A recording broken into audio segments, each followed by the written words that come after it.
For 3 years as her executive secretary, Darius Cole, a black single dad in his 30s, had never once asked to leave early. Not for illness, not for emergency, not even for a half day off. But that Thursday afternoon, he glanced at his watch and said it plainly, "I need to leave early. I have a date." The room went silent. Claire Whitman, the CEO known for her ice-cold composure, froze mid-sentence. Since when did the man beside her every single day have a life she knew nothing about? When Darius stood to leave, Claire reached out and caught his wrist. The question escaped before she could stop it. Darius had been sitting at the desk outside Claire's office since 8:30 that morning, the same way he did every weekday. His workspace was clean and efficient, a single monitor angled just right, a leather notebook open beside his keyboard, and a coffee mug that read, "World's Okayest Dad." Tucked near the edge, a framed photo of a beautiful black family, really just a black father and his little boy, rested beside the screen. He answered emails, rerouted calls, confirmed meetings, and managed the chaos that came with running a company worth several hundred million. Claire depended on him for that. She had since the day he was hired 3 years ago. She remembered that interview clearly. Darius had walked in wearing a charcoal suit that fit him well, but wasn't flashy. He was a broad-shouldered black man with warm brown skin and tight curls neatly trimmed close to his scalp. His resume was solid, his references impeccable, and his demeanor calm in a way that felt genuine rather than rehearsed. What stood out most was the way he answered her hardest question. She had asked him what he would do if she gave him two impossible tasks at the same time. He had smiled slightly and said he would ask which one mattered more to her, then handle that one first and figure out the second immediately after. No panic, no excuses, just logic and honesty. That was Darius. He never overpromised. He never dramatized. He simply did the work, and he did it better than anyone else she had ever hired. Over the years, Claire had come to rely on him, not just professionally, but in ways she didn't fully admit to herself. He knew how she took her coffee. He knew when she needed to be left alone and when she needed someone to push back on a bad idea. He knew the exact tone to use when a board member was being difficult, and he never once made her feel like she owed him anything for it. But Claire also knew almost nothing about his life outside the office. She knew he had a son because he kept that photo on his desk. A small black boy with warm brown skin, messy brown curls, and a Yid grin, holding a baseball glove. She knew Darius left at exactly 5:30 every day, no exceptions. And she had always assumed it was because of the boy. She had never asked for details. It felt intrusive. And besides, she liked to keep things professional. That was the boundary she had drawn for herself. Even as she found herself noticing the way Darius's voice softened when he talked on the phone during lunch breaks, or the way his eyes lit up when he mentioned his son in passing, Claire had convinced herself that admiration was all it was. Respect, appreciation for competence. She was a CEO after all. She had built her career on discipline and control, on keeping emotions separate from decisions. Feelings were distractions, and distractions led to mistakes. She had learned that lesson early, back when she was still climbing the corporate ladder and watching colleagues fall apart over office romances and misplaced trust. She had sworn she would never be that person. But lately something had shifted. It started small. A flicker of irritation when Darius mentioned he had plans over the weekend. A strange emptiness on the rare occasions he called in sick. A tightness in her chest when she imagined him sitting across from someone else at dinner, laughing the way he sometimes did when they worked late, and the office felt less like a battlefield and more like a refuge. She told herself it was nothing. She told herself it would pass. It didn't. That Thursday had been a long day. Claire had spent most of it in back-to-back meetings, navigating a merger negotiation that was turning messier by the hour. Darius had been there through all of it, taking notes, managing the logistics, making sure she had everything she needed before she even realized she needed it. By late afternoon, she was exhausted but relieved. The deal was finally moving forward. She had leaned back in her chair and glanced at Darius, who was scrolling through his tablet with the same focused expression he always wore. Thank God that's over, Claire said, allowing herself a rare moment of candor. Darius looked up and smiled, the kind of smile that reached his eyes and made the room feel a little warmer. You handled it perfectly, he said. His tone was matter of fact, but there was something else underneath it. Pride, maybe, or certainty. Claire felt a strange flutter in her chest and looked away quickly, pretending to check her phone. That was when Darius glanced at his watch. It was 4:15. He closed his tablet and stood, gathering his jacket from the back of his chair. Claire looked up, confused.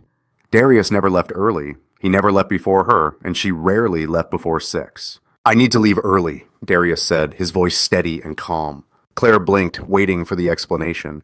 A doctor's appointment, a family emergency, something that made sense. But Darius just looked at her with that same composed expression and added, I have a date. The words hung in the air like something physical. Claire felt her entire body go still. A date. Darius had a date. The man who sat outside her office every single day. The man who knew her schedule better than she did. Who had never once mentioned anyone in his life beyond his son. Had a date with someone who wasn't her. A date, Claire repeated, her voice sounding strange even to herself. Darius nodded, slipping his arms into his jacket. Yes. I'm sorry for the short notice. I cleared your schedule for the rest of the day and I forwarded any urgent calls to my cell. You shouldn't need anything before tomorrow. He said it so casually, as if this were a normal request. As if he hadn't just upended something Claire didn't even realize existed until that moment. She wanted to say something. She wanted to ask who it was, where they were going, how long this had been planned. But the question stuck in her throat, tangled up with a feeling she couldn't name. It wasn't anger, it wasn't even disappointment. It was something sharper, something that felt uncomfortably close to panic. Darius picked up his bag and slung it over his shoulder. His deep brown hand tightened briefly around the strap as he adjusted it. He looked at Claire one more time, his expression unreadable, and then he turned toward the door. That was when something inside Claire snapped. She didn't think. She didn't plan. She just moved. Her hand shot out and caught his wrist, her fingers closing around the fabric of his sleeve. Darius stopped. He looked down at her hand, then back at her face.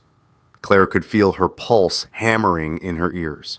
She didn't know what she was doing. She only knew she couldn't let him walk out that door without saying something, anything that might make this feeling stop. Why didn't you date me? The question came out raw and unfiltered. Nothing like the composed tone she used in boardrooms or negotiations. It was desperate. It was vulnerable. It was everything Claire had spent her entire career avoiding. Darius stared at her, his eyes widening slightly. For the first time in 3 years, Claire saw him completely caught off guard. He opened his mouth, closed it again, and then looked at her with something that might have been shock or maybe disbelief. Claire, he said softly, and the sound of her name in his voice sent a jolt through her chest. She realized she was still holding his wrist. She let go quickly, her hand falling back to her side, but she didn't look away. I mean it, she said, and her voice was steadier now, even though her hands were shaking. I've liked you for a long time, Darius. I just never said anything because I thought you weren't interested. Or maybe because I was too proud to risk it. But if you're going out with someone else, I need to know. I need to know if I miss my chance. The silence that followed felt endless. Claire could hear the hum of the air conditioning, the distant sound of traffic outside, the faint buzz of her computer.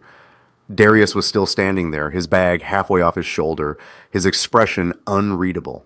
She had no idea what he was thinking. She had no idea if she had just made the biggest mistake of her professional life. Then, slowly, Darius's lips curved into a small, almost sad smile. He set his bag down on the desk and turned to face her fully. His eyes were kind, but there was something else there too, something cautious. Claire, he said again, and this time his tone was gentler. You didn't miss anything, and this isn't what you think it is. Claire frowned, her mind racing to make sense of his words. Then what is it? She asked, her voice barely above a whisper. Darius looked at her for a long moment, as if weighing something carefully in his mind. Then he let out a slow breath and reached for his phone. He tapped the screen a few times, then held it up so she could see. It was a text message. The contact name at the top read, Malik. Claire's eyes scanned the message. Dad, are you still coming at 5? I picked the restaurant. You're gonna love it. There was a photo attached. A little black boy with messy brown curls, warm brown skin, and a grin that looked exactly like Darius's was holding up a hand-drawn menu. Claire felt the air leave her lungs. She looked up at Darius, her confusion written all over her face. He smiled again, softer this time, and slipped the phone back into his pocket. "My date," Darius said quietly, "is with my son. It's his birthday dinner. He's been planning it for 2 weeks." Claire's mouth opened, but no words came out. She felt like the floor had just shifted beneath her. Relief, embarrassment, and something else she couldn't quite name all crashed into her at once. "I didn't know," she managed to say, her voice thin. Darius nodded, his expression understanding but still guarded. "You never asked," he said simply, and there was no accusation in his tone, just a statement of fact. Claire felt her cheeks flush. He was right. She had never asked. She had spent 3 years working beside him, relying on him, maybe even falling for him, and she had never once asked about the most important part of his life. Darius picked up his bag again, but this time he didn't turn to leave.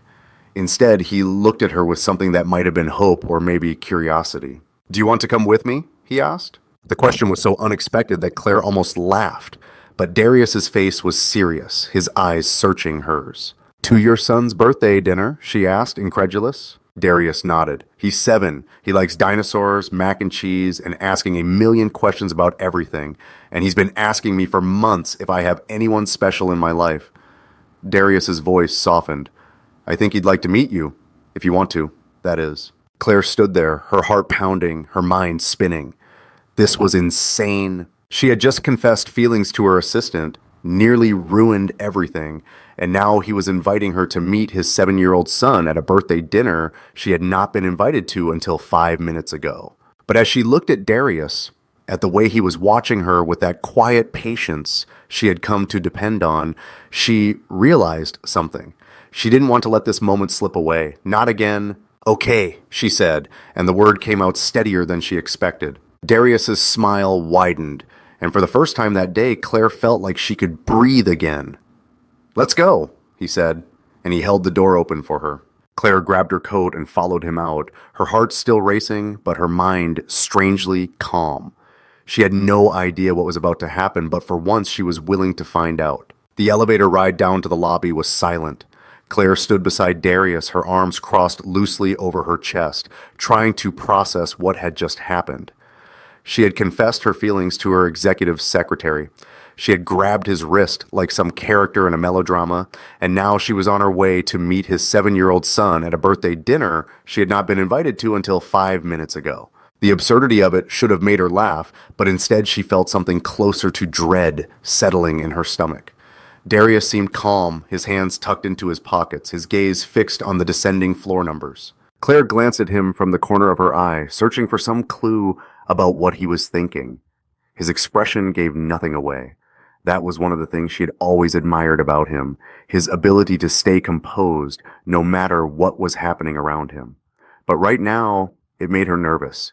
She had no idea if he was uncomfortable, annoyed, or simply unbothered by her sudden confession. When they stepped out into the parking garage, Darius led her toward a modest sedan parked near the far wall. It was clean but well used, the kind of car that suggested practicality over status. Claire had never thought about what Darius drove.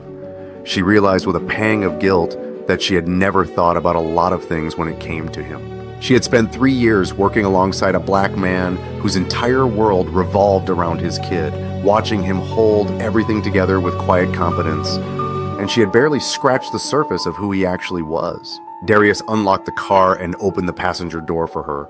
Claire hesitated for just a second before sliding into the seat. The interior smelled faintly of coffee and something sweet, maybe the remnants of a snack his son had eaten on the way to school. There was a booster seat in the back, a stuffed dinosaur wedged into the cup holder, and a stack of coloring books on the floor. It was such a stark contrast to Claire's own sleek, spotless vehicle that she felt a strange tightness in her chest. Darius got into the driver's seat and started the engine. For a moment, neither of them spoke. Claire stared out the window as they pulled out of the garage and onto the street, the late afternoon sun casting long shadows across the pavement. She could see his dark brown hands steady on the wheel, the quiet confidence in the way he drove. A black single dad moving through a city that often noticed men like him only when they made noise. She could feel the weight of everything unsaid pressing down on her, and she hated it. She had built her career on clarity and control, on knowing exactly what to say and when to say it. But right now, she had no idea where to begin. "I'm sorry," she finally said, her voice cutting through the silence. Darius glanced at her briefly before returning his attention to the road. "For what?" he asked, his tone genuinely curious. Claire let out a breath she hadn't realized she was holding. "For putting you in an awkward position, for assuming things I had no right to assume, for making this weird." She spoke quickly, as if getting the words out faster would somehow make them hurt less. Darius was quiet for a moment, his hands steady on the wheel. "You didn't make anything weird," he said eventually. His voice was calm, almost reassuring. "You were honest. That's not something to apologize for." Claire looked at him, startled by the gentleness in his tone. She had expected discomfort, maybe even irritation. But Darius just seemed thoughtful, as if he were turning her words over in his mind and considering them carefully. "I still shouldn't have said it like that," Claire insisted. "You have every right to have a personal life. I had no business acting like I had some claim on you just because we worked together." Darius's lips quirked into a faint smile, though he kept his eyes on the road. "Claire," he said, and there was something almost amused in the way he said her name. "You're allowed to have feelings. You're allowed to say them out loud. I'm not upset." Claire frowned, unsure whether to believe him. "You're not?" she asked. Darius shook his head. "No. Surprised maybe, but not upset." He glanced at her again, and this time his expression was softer. "Honestly, I thought you saw me as just another employee, someone useful but replaceable. I never imagined you felt anything beyond professional respect." Claire felt a sharp pang of regret at his words. She had been so careful to maintain her distance, so determined to keep things professional, that she had never stopped to consider how it might look from his perspective. "You're not replaceable," she said quietly. Darius's smile widened just a fraction, but he didn't respond. Instead, he turned onto a side street lined with small shops and restaurants, the kind of neighborhood that felt warm and lived in. Claire watched the scenery pass by, trying to imagine Darius here, walking down these streets with his son, living a life that had nothing to do with quarterly reports or board meetings. They pulled into a parking spot in front of a family-style Italian restaurant with red checkered curtains in the windows and a hand-painted sign that read Morelos. It looked cozy and unpretentious, the kind of place where kids could be loud and no one would mind. Darius turned off the engine and sat there for a moment, his hands still resting on the wheel. "Before we go in," he said, his voice more serious now, "I need you to understand something." Claire turned to face him fully, her heart beginning to race again. "Okay," she said. Darius looked at her, his expression open but guarded. "Malik is the most important person in my life. Everything I do, every decision I make, it's for him. And I'm careful about who I bring into his world because I don't want him to get attached to someone who isn't going to stick around." Claire felt the weight of his words settle over her. She nodded slowly, understanding what he was really saying. This wasn't just about her anymore. It was about a little boy who had already lost one parent and deserved stability. "I understand," Claire said, and she meant it. Darius studied her for a moment longer, as if trying to gauge whether she truly did. Then he nodded and opened his door. "Come on," he said. "Let's not keep him waiting." They walked into the restaurant together, and Claire was immediately hit by the smell of garlic and fresh bread. The place was bustling with families, the sound of laughter and clinking silverware filling the air. Darius scanned the room and then smiled, his entire face lighting up in a way Claire had never seen before. He lifted his hand in a wave, and Claire followed his gaze to a corner booth where a small boy was bouncing in his seat. Malik was exactly as she had imagined him from the photo on Darius's desk. Messy brown curls, bright dark brown eyes, warm brown skin, and a grin that took up half his face. He was wearing a t-shirt with a cartoon T-Rex on it, and he waved back at his father with so much enthusiasm that he nearly knocked over a glass of water. Darius walked over quickly, and Claire followed a few steps behind, suddenly feeling very out of place. "Dad!" Malik shouted loud enough that a few nearby tables turned to look. Darius laughed and ruffled his son's curls. "Hey buddy, happy birthday." Malik beamed, and then his eyes landed on Claire. His expression shifted from excitement to curiosity, and he tilted his head slightly. "Who's that?" he asked, his voice bright and unfiltered. Darius glanced back at Claire, and for the first time since they left the office, she saw a flicker of uncertainty in his eyes. But it was gone almost immediately, replaced by that steady calm she had come to rely on. "This is Claire," Darius said, gesturing for her to come closer. "She works with me. I invited her to join us for dinner. Is that okay?" Mayalik looked Claire up and down, his gaze assessing in the way only children could be. Then he shrugged and grinned again. "Sure. Do you like dinosaurs?" he asked. Claire blinked, caught off guard by the question. She glanced at Darius, who was trying not to smile, and then looked back at Malik. "I think they're pretty cool," she said. And to her surprise, she meant it. Malik's grin widened. "Good, because I know everything about them. Did you know that the Tyrannosaurus Rex could bite with a force of 12,800 pounds? That's like getting squished by 3 cars at once." Claire raised her eyebrows, genuinely impressed. "I did not know that," she said. Malik nodded proudly and launched into another fact about velociraptors. Darius slid into the booth across from his son, and Claire hesitated for just a moment before sitting down beside him. The vinyl seat was cracked in places, and the table was slightly sticky, but none of that seemed to matter. Malik was talking a mile a minute, his hands moving animatedly as he explained the difference between herbivores and carnivores. Darius listened with the kind of patience that came from years of practice, nodding and asking questions at all the right moments. Claire watched them together, and something inside her shifted. She had spent so long thinking of Darius as her assistant, as someone who existed to make her life easier, that she had never fully considered what his life looked like outside of her orbit. But here he was, completely at ease, laughing at his son's jokes and reminding him to drink his water. It was a version of Darius she had never seen before, and it made her chest ache in a way she didn't quite understand. A waitress came by to take their orders. Malik immediately asked for spaghetti and meatballs with extra cheese, and Darius ordered the same. Claire glanced at the menu and chose something simple, not wanting to draw attention to herself. When the waitress left, Malik turned his attention back to Claire. "So, are you my dad's boss?" he asked. Claire hesitated, unsure how to answer. Technically, yes, she was Darius's boss, but the word felt wrong somehow, too clinical for what their relationship had become. "I guess you could say that," Claire said carefully. Malik frowned. "Do you make him work really late?" he asked, and there was a hint of accusation in his voice. Claire felt a pang of guilt. She thought about all the nights Darius had stayed late to help her prepare for meetings, all the times he had rearranged his schedule to accommodate hers. "Sometimes," she admitted. "But your dad is really good at what he does. I rely on him a lot." Malik seemed to consider this, then nodded. "He's the best," Malik said matter-of-factly. "He makes really good pancakes, and he always helps me with my homework, even when I don't want to do it." Darius laughed softly, his hand reaching over to ruffle his son's curls again.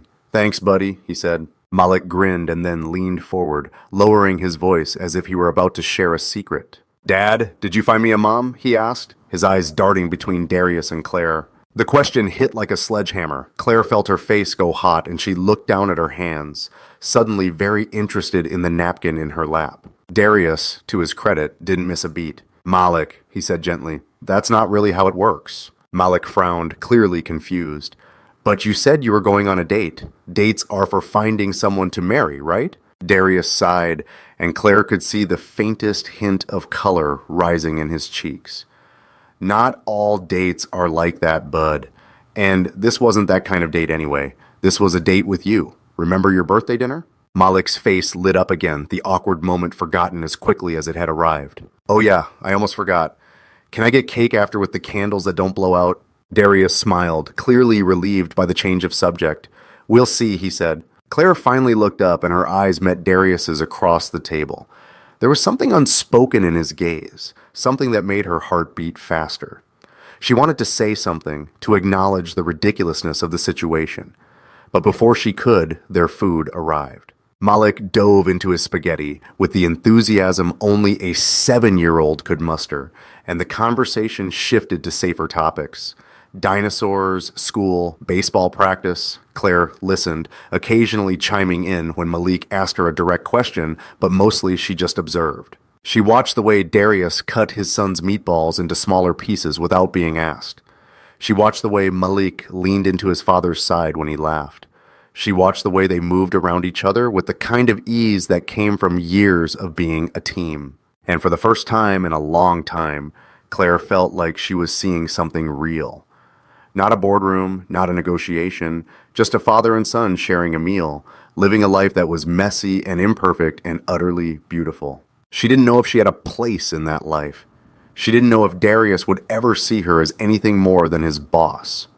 But sitting there in that crowded restaurant watching Malik talk with his mouth full and Darius trying not to laugh, Claire realized something important.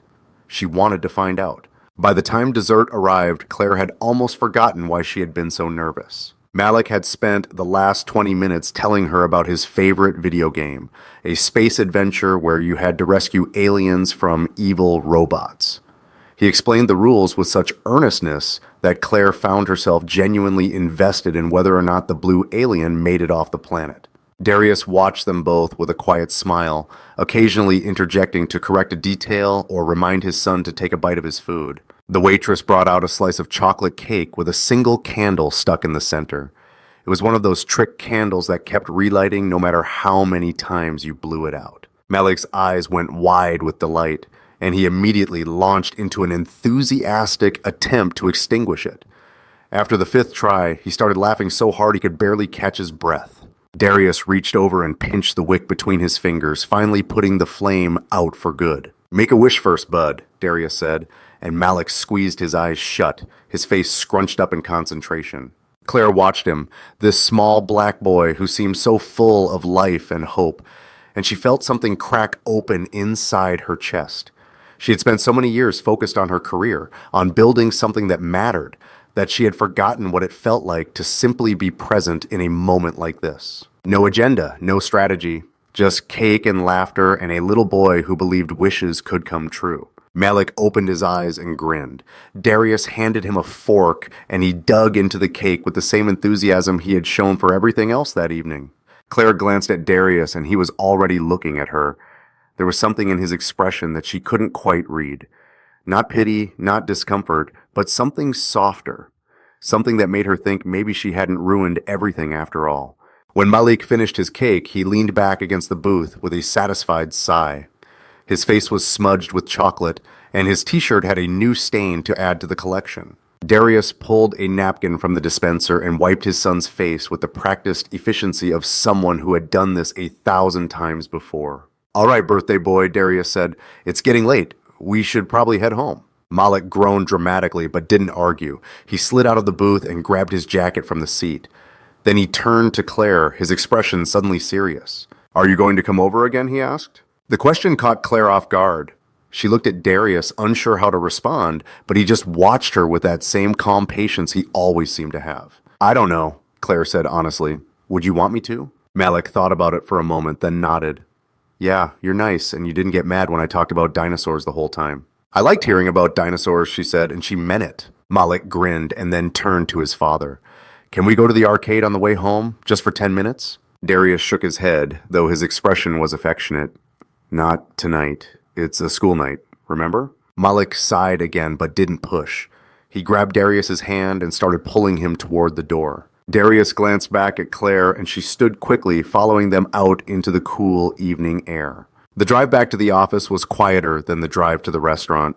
Malik had fallen asleep in the back seat, his head lolling to one side, the stuffed dinosaur clutched in his arms. Claire sat in the passenger seat, her hands folded in her lap, watching the city lights blur past the window. She didn't know what to say. She didn't know if there was anything to say, but the silence didn't feel uncomfortable. It felt almost companionable, like they were both processing the same strange, unexpected evening. When they pulled into the parking garage, Darius turned off the engine, but didn't move to get out. He glanced back at Malik, making sure he was still asleep, and then looked at Claire. For a long moment, neither of them spoke.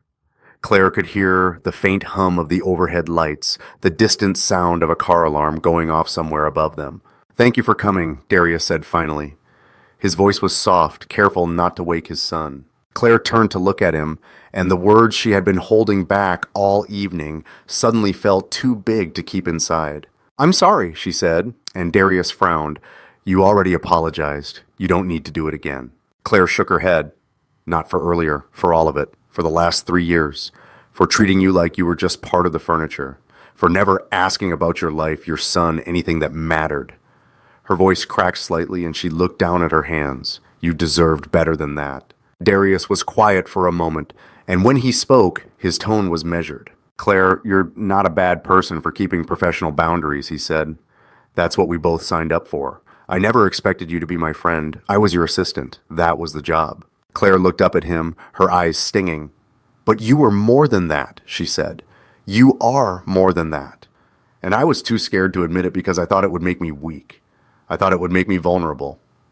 But sitting there tonight, watching you with Malik, I realized something. She took a breath, steadying herself. I don't want to be the kind of person who's too proud to care about someone. I don't want to be so focused on protecting myself that I miss out on something real. Darius studied her for a long moment, and she couldn't tell what he was thinking. Then slowly he reached over and took her hand. His grip was warm and steady, his deep brown fingers wrapping gently around hers, and Claire felt something in her chest loosen. I'm not going to lie and say I didn't notice the way you kept your distance, Darius said. I did. And yeah, there were times when I wondered if you even saw me as a person or just as someone who made your life easier.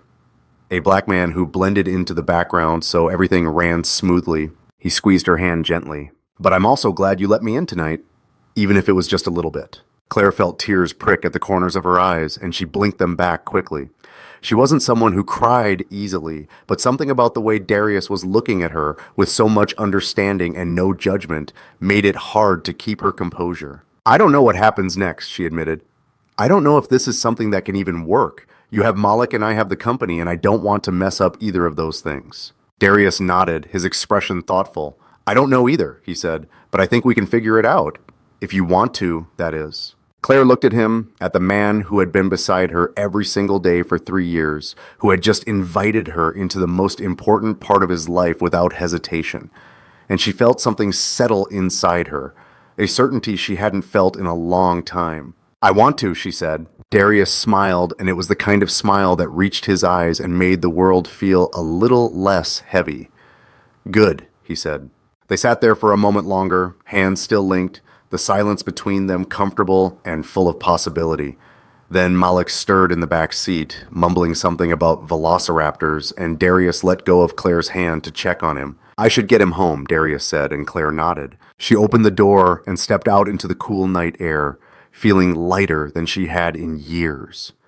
Darius got out as well and walked around to her side of the car. I'll see you tomorrow, he asked, and Claire smiled. 8:30 sharp, she said. Darius laughed softly, wouldn't miss it. He started to turn back toward the car, but Claire reached out and caught his arm.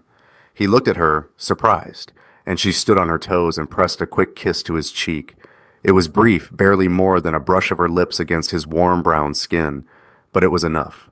When she pulled back, Darius was staring at her with an expression that was equal parts shock and something that looked a lot like hope.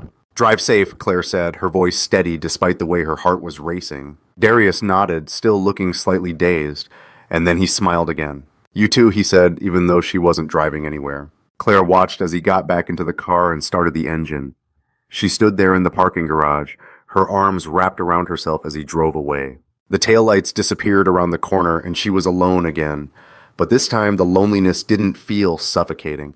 It felt like the quiet before something new began. Claire walked to her own car and slid into the driver's seat. She sat there for a moment, her hands resting on the steering wheel, replaying the entire evening in her mind. The confession, the misunderstanding, the dinner with Malik, the way Darius had looked at her when he said they could figure it out. She thought about all the years she had spent building walls around herself, convinced that emotions were liabilities and vulnerability was weakness. She thought about how close she had come to letting Darius walk out of her office without ever saying a word. But she had said something, and he had listened. And maybe, just maybe, that was enough. Claire started her car and pulled out of the parking garage. The city was quiet at this hour, the streets mostly empty except for the occasional taxi or late-night delivery truck. She drove slowly, taking her time, letting herself feel everything she had been pushing down for so long. The fear, the hope, the strange, terrifying excitement of not knowing what came next. When she finally pulled into her own driveway, she sat in the car for a few minutes, staring up at the dark windows of her house. It was a beautiful house, the kind she had dreamed of owning when she was younger and still climbing the corporate ladder. But it had always felt empty, like a place she lived in, but never really inhabited. Tonight, though, it felt different. Like maybe it didn't have to be so lonely after all. Claire got out of the car and walked to her front door. She unlocked it and stepped inside, flipping on the lights as she went. The house was silent, but it didn't bother her the way it usually did. She kicked off her shoes and made her way to the kitchen, pouring herself a glass of water and leaning against the counter. She thought about Malik's grin when he talked about dinosaurs. She thought about Darius's hand in hers. She thought about the way he had said they could figure it out, like it was the simplest thing in the world. And for the first time in a long time, Claire allowed herself to believe that maybe it could be. Not perfect, not easy, but real. And that was worth more than all the power and success in the world. She finished her water and set the glass in the sink.